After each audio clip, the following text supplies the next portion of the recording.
నమస్తే, welcome to healthy conversations with IT media. నేను మీ Jhansi. So ఈరోజు మనతో ఉన్నారు వంటింటి చిట్కాలకు కేర్ ఆఫ్ అడ్రస్ అయిన చిట్టిపుట్ల మధుసూదన్ శర్మ గారు. జనరల్గా మనం చూస్తూ ఉంటాము, మన రిలేటివ్స్లో కానీ ఫ్రెండ్స్లో కానీ ఎప్పుడైనా పారాలిసిస్ వచ్చినప్పుడు ఆ ఫ్యామిలీ అందరూ కూడా చాలా ఇబ్బంది పడుతూ ఉంటారు. ఎందుకంటే మిగతా వ్యాధుల్లో, మిగతా డిసీజెస్లో లైక్ షుగర్, బీపీ ఇలాంటివి అయితే వాళ్ళు పనులు చేసుకోగలరు. పారాలిసిస్ వచ్చినప్పుడు పూర్తిగా వేరే వ్యక్తి మీద డిపెండ్ అవ్వడం, వాళ్ళకి పనులు వాళ్ళంతట వాళ్ళు చేసుకోలేకపోవడం, ఇది కూడా ఇంకా మెంటల్ డిప్రెషన్కి గురవుతూ ఉంటారు.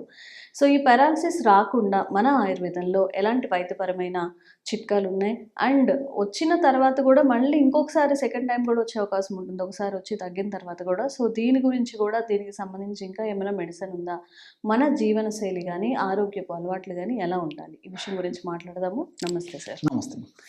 సో ఒకసారి ఫస్ట్ టైం వచ్చినప్పుడు జాగ్రత్తగా లేకపోవడం కానివ్వండి, లేకపోతే వాళ్ళ శరీరం తత్వం ఆ మెడిసిన్కి అలవాటు పడక మళ్ళీ సెకండ్ టైం వస్తూ ఉంటుంది కదా.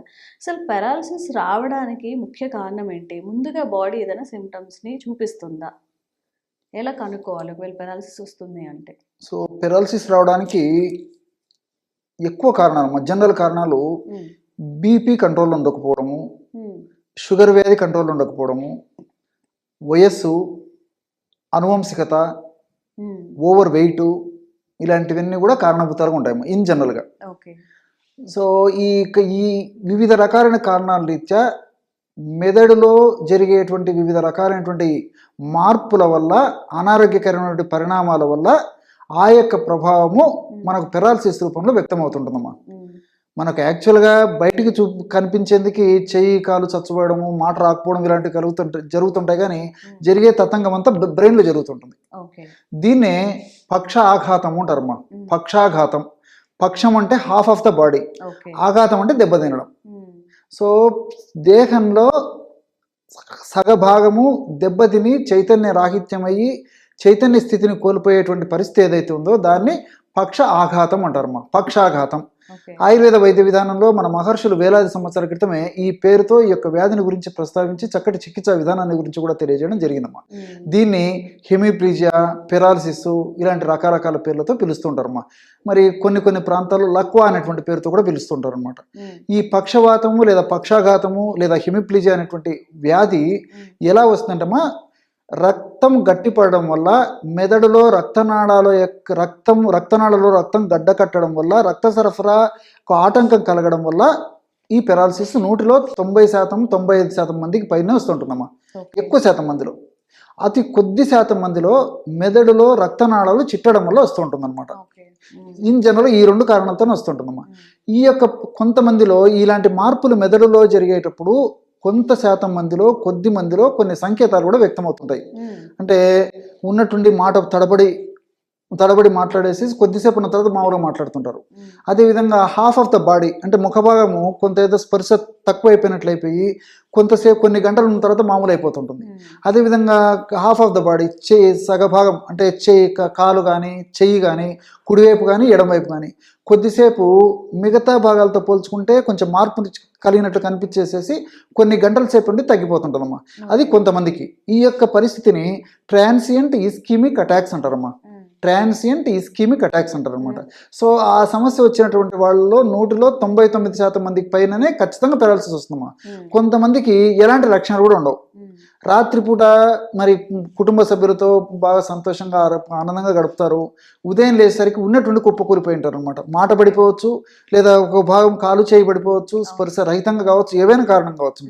సడన్గా వచ్చేటువంటి పరిస్థితి కూడా కొంతమందిలో ఉండవచ్చు అనమాట. సో ఏది ఏమైనప్పటికీ ఈ పరిస్థితి వచ్చినప్పుడు ముఖ్యంగా కుటుంబంలో పెద్దలకు అంటే ఆడవాళ్ళకి కానీ పెద్దలకు కానీ యజమానులకు కానీ యజమానురాలకు కానీ వస్తే ఆ కుటుంబం యొక్క పరిస్థితి అంతా అతలాకుతలం అయిపోతుందమ్మా. సో సర్వసాధారణంగా 30 సంవత్సరాలు 35 సంవత్సరాలు దాటినటువంటి వాళ్ళలోనే ఈ యొక్క పక్షవాతం అనేటువంటి సమస్య వస్తూ ఉంటుంది. ఈ మధ్యకాలంలో మనం చేసేటువంటి అనేక రకాలైనటువంటి పొరపాట్ల వల్ల మరి 25 సంవత్సరాలు 20 సంవత్సరాల వాళ్ళకు కూడా పక్షవాతం వచ్చేటువంటి పరిస్థితి ఏర్పడిందమ్మా. పూర్వకాలం అయితే ఏదో 50 సంవత్సరాలు దాటినటువంటి వాళ్ళలోనే వచ్చేది.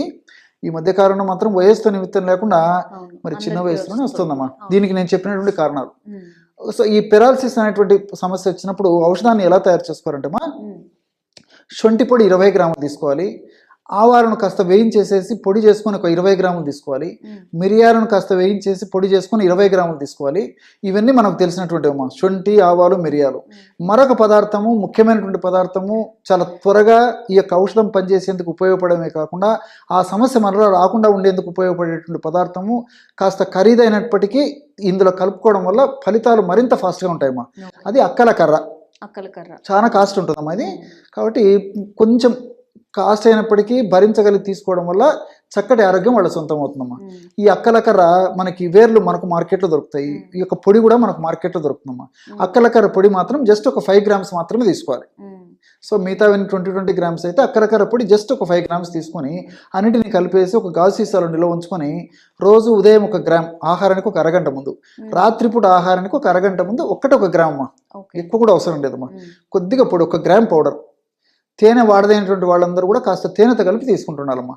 తేనె వాడకూడనటువంటి వాళ్ళు ఎవరన్నా ఉంటే నీళ్ళతో కానీ లేకపోతే పాలలో కానీ తీసుకోవచ్చు. ఈ యొక్క ఔషధం ఇంచుమించు 1 మంత్కు సరిపోతుందమ్మా. 1 మంత్ తర్వాత మళ్ళీ ఫ్రెష్గా తయారు చేసుకొని వాడుకుంటున్నారు.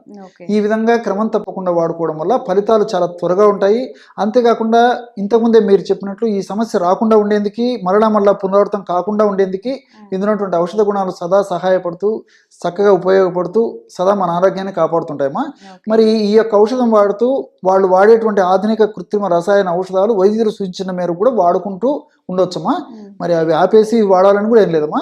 సో వాళ్ళు సూచించిన మేరకు ఔషధాలు వాడుకుంటూ ఈ యొక్క ఔషధాన్ని వాడుకోవడం వల్ల వాళ్ళ ఆధునిక కృత్రిమ రసాయన యొక్క ఔషధాల యొక్క సైడ్ ఎఫెక్ట్స్ లేకుండా ఉంటాయి. ఆ ఔషధాలు కూడా తక్కువ డోసులోనే మెండైన ఫలితాలు కలగజేసేందుకు మనం చెప్పుకున్నటువంటి ఈ ప్రకృతిలో దొరికేటువంటి ఔషధాలు ఉపయోగపడతాయి. సో ఎలాంటి సైడ్ ఎఫెక్ట్స్ ఉండవు, అన్ని సైడ్ బెనిఫిట్స్తోనే ఆరోగ్యం చక్కగా సొంతమయ్యేదానికి అవకాశం ఉంటుందమ్మా. అంటే నరాల బలహీనత అన్నప్పుడు ఒట్టిగానే అది నరాల బలహీనత వస్తుందా, లేదంటే షుగర్ ఉన్న వాళ్ళలో మాత్రమే, అంటే షుగర్ పేషెంట్స్ ఎవరైతే ఉంటారో వాళ్ళకి మాత్రమే నరాల బలహీనత వస్తుందా? ఈ నరాల బలహీనత దీన్ని నర్వస్ వీక్నెస్ అని చెప్పి చెప్తుంటారమ్మా. ఈ సమస్య వచ్చేందుకు 1,00,000 కారణాలమ్మా. సర్వసాధారణంగా పోషకాహార లోపం చేత, సరిగ్గా నిద్ర లేకపోవడం చేత, సరిగ్గా రెస్ట్ లేకపోవడం చేత, మానసిక ఒత్తిడి, ఇలాంటి కారణాల చేత సర్వసాధారణంగా నరాల బలహీనత కలుగుతుంటుంది ఇన్ జనరల్. కొంతమందికి ఇలాంటివి ఏవి లేకపోయినప్పటికీ కొన్ని వ్యాధుల వల్ల కూడా నరాల బలహీనత కలుగుతుంటుందమ్మా. ఇంత ముందే మీరు ప్రస్తావించినట్లు ఈ షుగర్ వ్యాధి నియంత్రణలో లేకపోవడం చేత కానీ, అదేవిధంగా షుగర్ వ్యాధి వల్ల కొన్ని రకాలైనటువంటి షుగర్ వ్యాధికి వాడేటువంటి కొన్ని రకాలైన ఆధునిక కృత్రిమ రసాయన ఔషధాల యొక్క ప్రభావం చేత కానీ, ఈ కారణాల చేత కూడా నరాల బలహీనత కలిగేదానికి అవకాశం ఉంటుందమ్మా. అదేవిధంగా మరి బీపీ వల్ల నరాల బలహీనత, బీపీ వచ్చినప్పుడు నరాల బలహీనత కలుగుతుంటుంది. బీపీ తక్కువ నరాల బలహీనత కలుగుతుంటుంది. అదేవిధంగా థైరాయిడ్ వ్యాధులమ్మా. సో థైరాయిడ్కి సంబంధించినటువంటి సమస్య ఉన్నప్పుడు కూడా నరాల బలహీనత కలుగుతుంటుంది. ఇట్లా కొన్ని రకాలైనటువంటి మానసిక వ్యాధులు ఉన్నప్పుడు కూడా నరాల బలహీనత కలుగుతుంటుంది. ఇలా కొన్ని రకాలైనటువంటి జబ్బుల వల్ల నరాల బలహీనత కలుగుతుంటుంది. ఆ వ్యాధులకు వాడేటువంటి కొన్ని రకాలైనటువంటి ఆధునిక కృత్రిమ రసాయన ఔషధాల వల్ల నరాల బలహీనత కలుగుతుంటుంది. ఇవన్నీ నాణానికి ఒకవైపేమ్మా. మరొక వైపు మరి కొద్ది శాతం మందిలో, లేకపోతే ఈ కాలానుగుణంగా ఎక్కువ శాతం మందిలో కూడా చెప్పుకోవచ్చుమా. సో వాళ్ళకి ఎలాంటి కారణం ఉండదు. సో నేను చెప్పినటువంటి కారణాలు ఏముండవమ్మా. కానీ విపరీతమైన నీరసము, నిస్త్రాణ, బలహీనత, ఓపిక లేకపోవడము, చాలా బలహీనంగా ఉండడము, అంతుబట్టని అంతు చిక్క నీరసం ఉంటాయమ్మా. బడలిక ఉంటుంది. సో వీళ్ళు పరీక్షలు చేయించుకుంటారు, నార్మల్గా ఉంటుంది. ఆహారము సరిగ్గా తీసుకుంటుంటారు, వేడకు ఆహారం తీసుకుంటుంటారు, వేళకు నిద్రపోతుంటారు. కానీ లేచినప్పటి నుంచి నరాల బలహీనత, సమర్థత లేకపోవడము, చేత కాకపోవడము, ఓపిక లేకపోవడము, ఇలాంటి లక్షణాలు కలుగుతుంటాయమ్మా. మరి చిన్నపిల్లలకు చాలా మందిలో కలుగుతుంటాయి. మరి పెద్దవాళ్ళ విషయం ప్రత్యేకంగా చెప్పనక్కర్లేదు అనమాట. అంతేకాకుండా కొంతమంది ఉదయం లేచిన తర్వాత కాస్త పని చేసేంత వరకు కొంచెం యాక్టివ్గా ఉండేసి తర్వాత మళ్ళీ మధ్యాహ్నం నుంచి నీరస పడిపోతుంటారు. కొంతమంది ఉదయం నుంచి మధ్యాహ్నం వరకు యాక్టివ్గా ఉండేసేసి పడుకొని లేచిన తర్వాత మళ్ళీ ఆ శక్తి వచ్చేసి మళ్ళీ ఓకే అయిపోతారు. మరికొంతమంది మరి ఉదయం నుంచి మధ్యాహ్నం దాకా పని చేస్తారు, లేదా పని చేయకుండా ఏదో భోజనం చేసి మళ్ళీ పడుకున్నప్పటికీ మరి ఉదయం పూట నీరసంగా ఉంటుంది, మధ్యాహ్నం భోజనం చేసిన తర్వాత నీరసంగా ఉంటుంది, పడుకొని లేచిన తర్వాత కూడా నీరసంగా ఉంటుంది. వాళ్ళు 24 గంటల్లో దాదాపు 7-8 గంటలు పూర్తిగా విశ్రాంతి తీసుకున్నప్పటికీ నీరసం ఉంటాయమ్మా. ఓకే. ఈ విధంగా ఈ నరాల బలహీనత ఈ విధంగా కలుగుతుంటుంది అనమాట. అసలు ఈ నరాల బలహీనత కలిగేదానికి కారణం ఏంటంటే ఈ కణాలలో మైటోకాండ్రియా అని చెప్పేసి ఒక భాగం ఉంటుందమ్మా. మైటోకాండ్రియా అనే శక్తి జనకాలు, వీటిని శక్తి జనకాలు అంటారు అనమాట. ఈ మైటోకాండ్రియా సమర్థవంతంగా పనిచేయనప్పుడే ఈ నరాల బలహీనత అనేటువంటి సమస్య కలుగుతుంటుంది. అంతేకాకుండా ఈ నరాల చుట్టూ మైలిన్ అనేటువంటి పొర ఉంటుందమ్మా. ఈ పొర బలహీనత పడిపోవడం వల్ల కూడా నరాల బలహీనత కలుగుతుంటుంది అనమాట. సో ఏది ఏమైనప్పటికీ ఈ నరాల బలహీనత సమస్యని క్రానిక్ ఫ్యాటిక్ సిండ్రోమ్ అనేటువంటి పేరుతో పిలుస్తుంటారు అనమాట. Chronic fatigue syndrome. దీనికి అనేక రకాలైనటువంటి గృహ ఔషధాలు మనం వాడుకోదగ్గవి అనేక రకాలుగా ఉన్నాయమ్మా. ఆయా వ్యాధులకు తగినటువంటి ఔషధాలు సేవిస్తూ కూడా ఇది వాడుకోవచ్చు. ఏ సమస్య లేనటువంటి వాళ్ళు, కేవలం నరాల బలహీనత సమస్య ఉన్నటువంటి వాళ్ళు కూడా ఇప్పుడు మనం చెప్పుకోబోయేటువంటి ఔషధం వాడుకోవచ్చు అమ్మా. కేవలం 4 పదార్థాలమ్మా. సో ఉసిరిక చూర్ణం 20 గ్రాములు, లవంగాల చూర్ణం 20 గ్రాములు, వామును వేయించి చేసినటువంటి చూర్ణం 20 గ్రాములు, దాల్చిన చెక్క చూర్ణం 20 గ్రాములు. అట్లే ఈ యొక్క వాము చూర్ణాన్ని కూడా వామును కూడా కాస్త వేయించాలమ్మా. సో ఉసిరికను వేయించక్కర్లేదు, వామును అదేవిధంగా లవంగాలను వేయించాలి. సో ఈ రెండింటిని వేయించేసి చూర్ణంలాగా తయారు చేసుకోవాలి. ఒక్కొక్కటి 20 గ్రాముల చొప్పున తీసుకుని అన్నిటిని బాగా కలపడం వల్ల బ్రహ్మాండమైనటువంటి ఔషధం తయారైపోతుందమ్మా.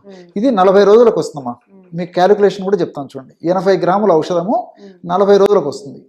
రోజు ఉదయం పూట ఆహారానికి 1 అరగంట ముందు, రాత్రి పడుకునేటప్పుడు ఒక్కసారి కేవలము 1 గ్రాము తేనె వాడదగినటువంటి వాళ్ళందరూ కూడా కాస్త తేనె కలిపి వాడుకోవచ్చుమా. తేనె వాడకూడనటువంటి వాడు ఎవరైనా ఉంటే 1 కప్పు అంటే 50 to 100 ml వరకు కూడా గోరువెచ్చని పాలలో కలిపి కూడా తీసుకోవచ్చు.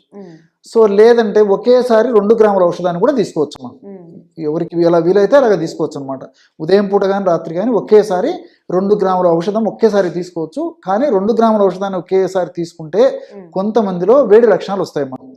శరీరం వేడిగా ఉండడము, పొగలుగా ఉండడము, కళ్ళు మంటలు ఉండడము, నాలుక మీద పొల్లులాగా తయారు కావడము, కడుపులో మంట ఉండడము, మూత్ర మల విసర్జన సమయంలో మంట ఉండడం, ఇలాంటివి కొంతమందిలో కలిగేటువంటి అవకాశం ఉంటుంది. కాబట్టి సర్వసాధారణంగా నేను సూచించేటువంటి పద్ధతి ఏంటంటే రోజు 2 సార్లు, ఉదయం 1 సారి, రాత్రి 1 గ్రామ్ అని చెప్తానమ్మా.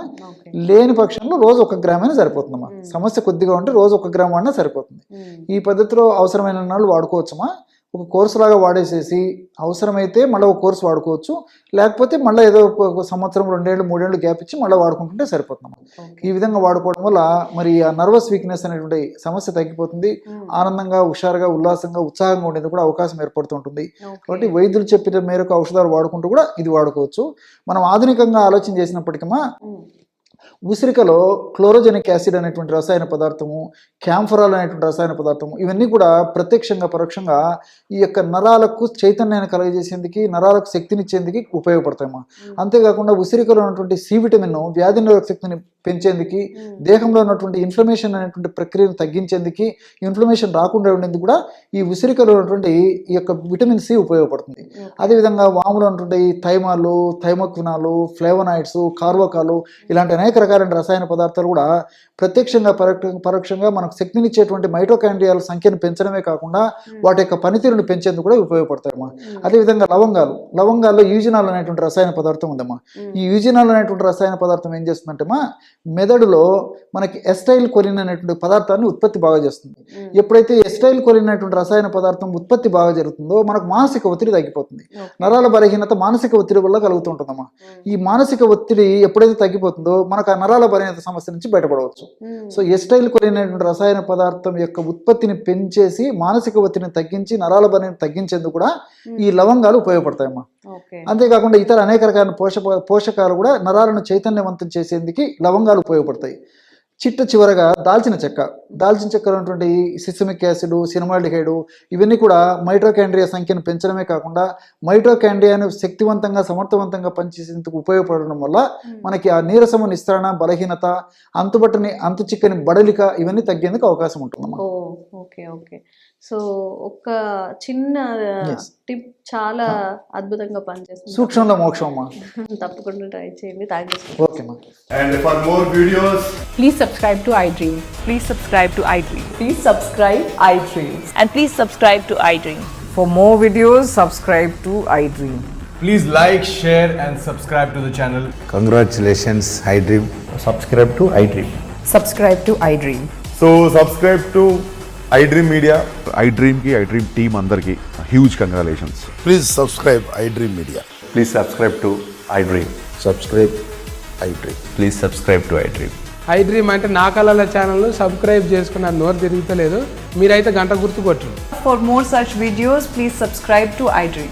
Subscribe to iDream. Please subscribe to iDream. Please subscribe iDream Media. Please do subscribe to iDream. Please subscribe to iDream Media. For best entertainment and information, please subscribe iDream. And don't forget to subscribe to iDream.